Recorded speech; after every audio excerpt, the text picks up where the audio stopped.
it's sort of uncomfortable speaking about what are the opportunities created by the coronavirus. That's sort of like saying, well, what are the opportunities created by cancer? It's just not the kind of way we should try and present this. But I understand what you're getting at. And frankly, I will give some support to the idea without giving that particular line in my own talk. I'm going to speak very briefly. And I've been thinking about, well, what do we do? What do we do when we have this kind of new wave of anti-Semitism?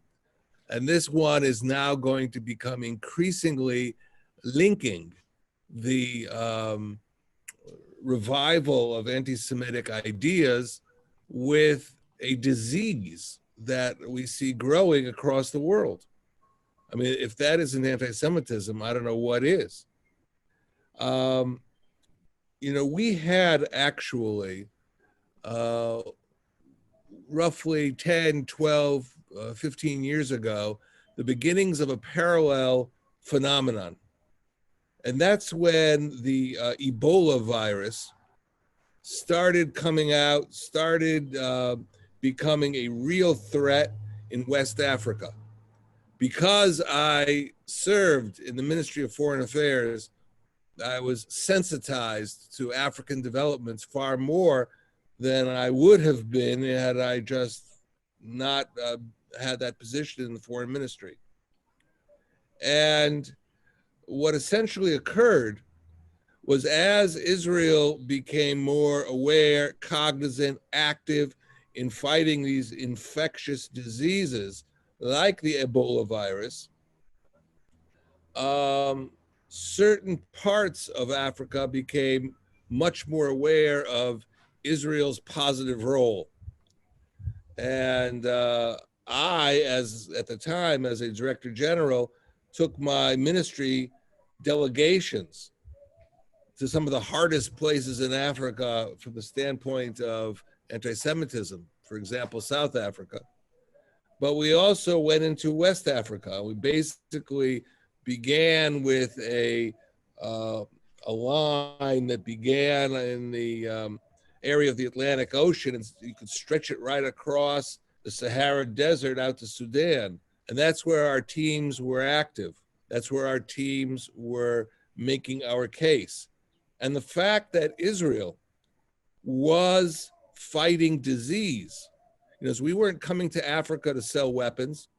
We weren't coming to Africa to to deal with the usual issues, which is, for example, water purification, etc.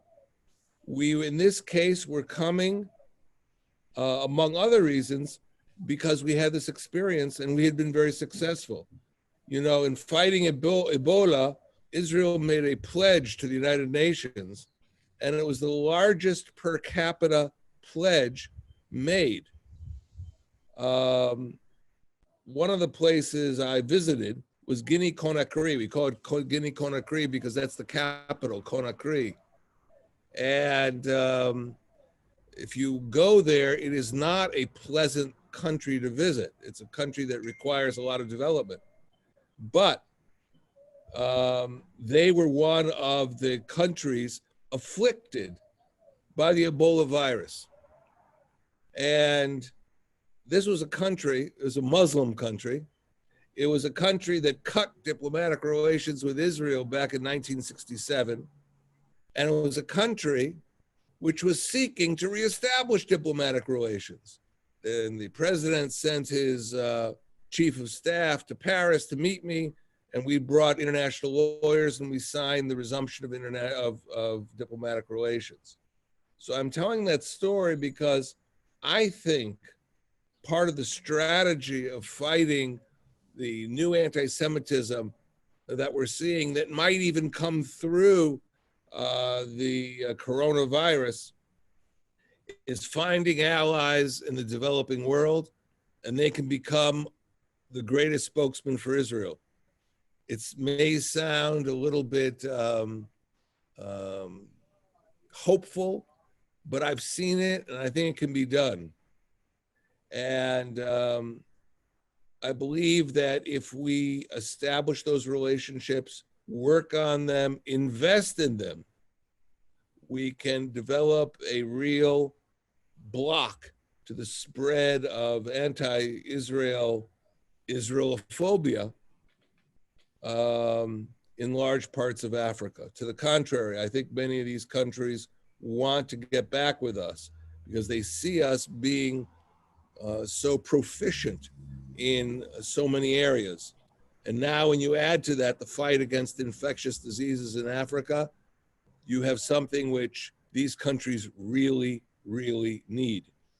So that's my friendly suggestion. It requires a lot of staff work and it requires a lot of teamwork, but I think that's the way we should go.